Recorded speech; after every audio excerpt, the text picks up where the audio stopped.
remember they're changing my voice because they don't want to admit that geeks and nerds and arrogant, privileged people and so on and so forth, okay, are not ideal.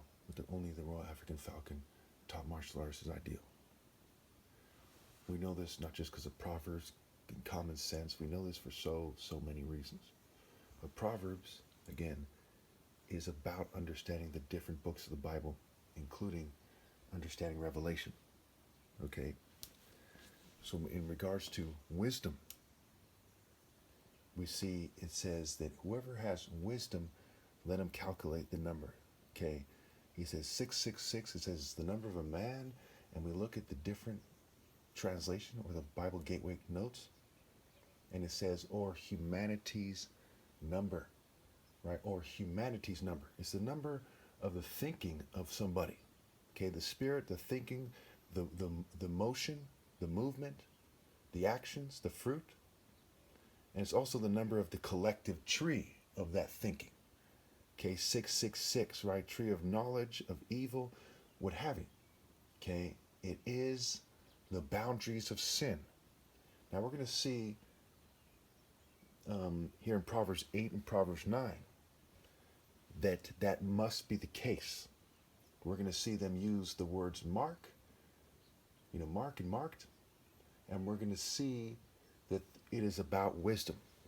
This is one of my favorite books in the Bible because it is pretty to the point in a lot of ways that make it clear that it's insane to shun me, especially as someone shunned by attractive women for complete trash, for corporate filth and assorted garbage. It makes it crystal clear that they are less than Harley Quinn idiots for shunning me, while explaining how certain characteristics and ideas and principles are connected, like wisdom and insight and true spiritual power, and so on and so forth. By wisdom, it means the wisdom to be morally precise in the Royal African Falcon Martial Art Order. You might say, well, why doesn't it say that? Well, does it have to say the wisdom to not, stick your hand in a blender for no reason? Okay? Does it have to say the wisdom to not follow a corrupt government or be part of a corrupt military or police? No. These things little kids understand. So when people start arguing with theater arts that they think that they should follow the white man's order instead, or token minorities, or thugs, or whatever, it becomes overwhelmingly obvious that I should say that it's the Royal African Falcon Martial Art Order. Because I am not talking about the sniveling church system, the pathetic social orders we have in society. I'm not talking about that rubbish. And I don't want to be confused with some punk-ass, bend over for the state, bend the kids over type of coward who's complicit with all sorts of evil activities because they're a bitch type of bitch. I don't want to be confused for that. I am the way, the truth, and the life, not mere theater arts and cowardice in a life that is short on top of that. Okay, time flies, as the saying goes. The best years of your life are gone. You say, where did the time go?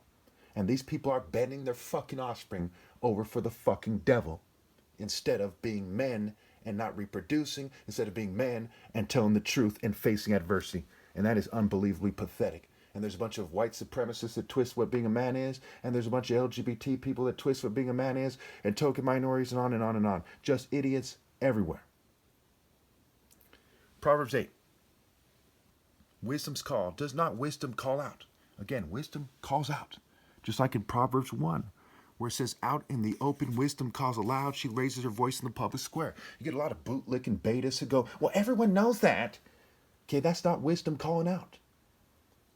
Calling out is saying to people, I don't care if you think you know this or not, you obviously don't appreciate how serious it is.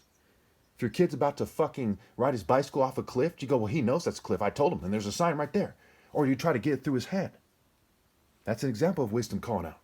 To call out the idiots who argue that you shouldn't say what people know already and connect the dots in a way that makes them more likely to do the right thing. That's them being stupid. You have to say, hey, I am the rally point. Okay, and that's me, right? Me, not anyone else. You have to say, Chukwuemeka is the rally point. After him, you shouldn't have children, and it's not enough to know that. You have to live it. Wisdom is living it. It's a spirit. It's a movement. It's an idea. It's a principle. It's living it. And you'll see, right? Does not wisdom call out? Does not understanding raise her voice? At the highest point along the way where the paths meet, she takes her stand. Beside the gate leading into the city, at the entrance, she cries aloud. Remember, I am the gate, the Christos, the anointed one. I am the way, the truth, and the life. I am the gate, those who rally to me, literally, and obey God through me. Okay? Enter through the gate. Those who don't, do not. That's why it says in the Bible, why do you call me Lord, Lord, and do not do what I say? To you, O people, I call out. I raise my voice to all mankind. You who are simple, gain prudence, right? Scramble to do the right thing. You who are foolish, set your hearts on it. Listen, for I have trustworthy things to say. I open my lips to speak what is right. The one who does what is right is righteous. My mouth speaks what is true, for my lips detest wickedness. All the words of my mouth are just. None of them is crooked or perverse. Okay, so there's no accepting evil. There's no working for the state or collaborating with the state. It's just doing the right thing. Walking the straight and narrow, not the broad way to destruction. None of it is crooked or perverse. It is crooked and perverse to say you just need to have faith and you don't need to do what's right. That is crooked and perverse. So wisdom does not say, does not allow for someone to say, by their actions or otherwise, that you should just bootlick and frickin' pray to God. Okay, and believe that there's a God and that Jesus died for your sins. That's fucking retarded. That's called being a crooked, perverse, sex cult assisting, corporate state helping dog. To the discerning, all of them are right. They are upright to those who have found knowledge. To the discerning, all of them are right. Like when it says in Proverbs, it says, the wicked detest the righteous, and the righteous detest the dishonest, right? That's basically what it's saying. It says something like, basically the evil people detest the upright, and there's various translations for it, but what it's saying, it says the wicked detest the upright, and the righteous detest the dishonest. Okay?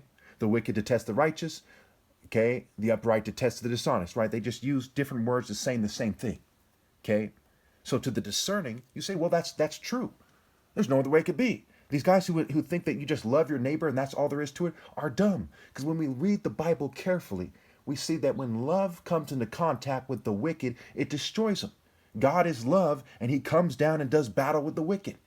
How is that not hating the wicked? It says Jacob he loved and Esau he hated. So God can hate, and you're in God's spirit, but you can't hate? That makes no sense. So we know that the discerning would agree with me, and if they had misconceptions, they would be cleared right now. Okay? So to the discerning, all of my people, to the discerning, all of them are right. All their words are right. They are upright to those who have found knowledge. Choose my instruction instead of silver, knowledge instead of choice gold. Right? Choose my instruction, even though at times I struggle to articulate myself because I'm being fumed and poisoned, because that's consistent with Matthew 5. Where it says, blessed are those who are persecuted for righteousness' sake, for theirs is the kingdom of heaven. Choose the wise guy who's persecuted for righteousness' sake, not some kind of sniveling corporate dog. It's like, yes, I'm allowed to articulate myself very well. Yes, no one's sabotaging me. Everyone's helping me. I'm a bitch. Okay? Choose the righteous. And I am the last righteous person ever possible. Everyone else is too late to truly be righteous, but they're not too late to go to heaven. They don't have enough time now to truly transform into righteousness here, but they have enough time to go to heaven. And that's about right. For wisdom is more precious than rubies, and nothing you desire can compare with her. Okay?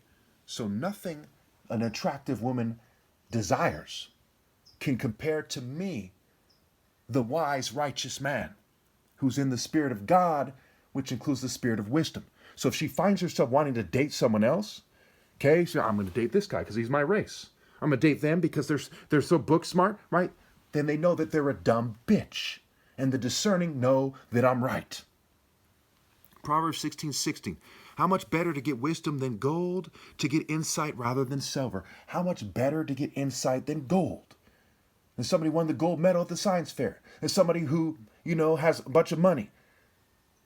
wisdom and insight. For wisdom is more precious than rubies, and nothing you desire can compare with her. I, wisdom, dwell together with prudence. I possess knowledge and discretion, or knowledge and sense. To fear the Lord is to hate evil. I hate pride and arrogance, evil behavior, and perverse speech. He says, I hate the spirits of those who are proud. I hate the spirits of those who are arrogant. I hate the spirits of those who do evil. I hate the spirits of those whose actions, right, speech, actions speak louder than words, who are not obeying God through Chukwuemeka. He hates their spirits. He hates their souls. They're going to hell. Okay? You hate that the sinner has become one with the sin and refuses to repent, which means that they are one with the devil. As I am one with God, they are one with the devil. Counsel and sound judgment are mine. Counsel, right? Directing you in the way you should go. And sound judgment are mine. I have insight. I have power. Not I have money or technology. Not I have a gym pass, but I have insight. Not I have a 10th degree black belt, but true insight. I have power. By me kings reign and rulers issue decrees that are just. True kings reign with wisdom. Not these worldly garbage leaders that are on this planet. By me kings reign and rulers issue decrees that are just. By me princes govern and nobles, all who rule on earth. I love those who love me, and those who seek me find me. With me are riches and honor, enduring wealth and prosperity. My fruit is better than fine gold. What I yield surpasses choice silver. Okay, just like in Proverbs 16:16, where it says how much better to get insight, how much better to get wisdom than gold, to get insight rather than silver. Here we see, again, you see, counsel and sound judgment are mine. I have insight, I have power. Insight comes with wisdom. Wisdom comes with insight. There's no other way. Okay? So it's like, you see these science teachers who are out of touch. He's like, dude, I'm a wise teacher, man. I have a PhD. And he's way out of touch with things. His students are throwing, paper planes at his back when he's not looking. And he's way out of touch. He's not very insightful because he's not actually wise. He's just a book-smart geek at best. Okay. So it says, by me kings reign and rulers issue decrees that are just. By me princes govern and nobles, all who rule on earth, all who actually rule on earth. Going back to that verse where it says, I have insight, I have power. It's only true martial artists, and I'm the last one ever possible, actually rule on earth. Because who's moving spiritual power? Okay, Exodus 15:3, the Lord is the warrior, the Lord is his name. Mind, body, soul, and spirit. Who has true insight? Right? Martial arts, honing your mind, body, soul, and spirit, honing your senses, okay? But in a certain way that has to do with truly living in reality, not theater arts, circus, nonsense, and so on and so forth, like you see these other martial artists, so-called martial artists, are doing, right? The MMA, the traditional guys, they're just putting on a show, and they're not building character. They don't have insight or spiritual power. I love those who love me, and those who seek me find me. Right? Seek ye first the kingdom of heaven. You know them by their fruit. You're looking for insight, wisdom, spiritual power. You're looking for the top martial arts ever. If you don't know them right, my goodness. With me are riches and honor, enduring wealth, right? Spiritual wealth, right? Store riches in heaven, Matthew 6, and prosperity, true prosperity, right? Not wasting your life like, but I have all this money, all this fancy degree. I have a lovely family. You wasted your life being a worldly, bootlicking coward, accepting the worldly scale of the beast. Marks in school, the mark of the beast. You're a fucking know-nothing. Know-nothing worth knowing. Anyway. All right, so my fruit is better than gold, fine gold. What I yield surpasses choice silver. I walk in the way of righteousness along the paths of justice. So where are you going to find the wise person? He has insight. He has power. He's giving advice, right? He's demanding that people do the right thing. He has sound judgment, okay? He's walking in the way of righteousness along the paths of justice, and that includes romantic justice because God is love. You get married in a church, right? Christ is called the bridegroom. Marshall is marital scramble. Bestowing a rich inheritance on those who love me and making their treasuries full. The spiritual treasures. Again, Matthew 6. The Lord brought me forth as the first of his works before his deeds of old. Well, I'm about out of time here. We're going to see in part 2 where we're going to get to when he gave the sea its boundaries. The sea, as you know, the sea in Revelation, the people, the multitudes, the nations, the languages, their cultures, what have you. And so the waters will not overstep his command when he marked out the foundation of God's throne is righteousness and justice. We're going to get to that in part 2.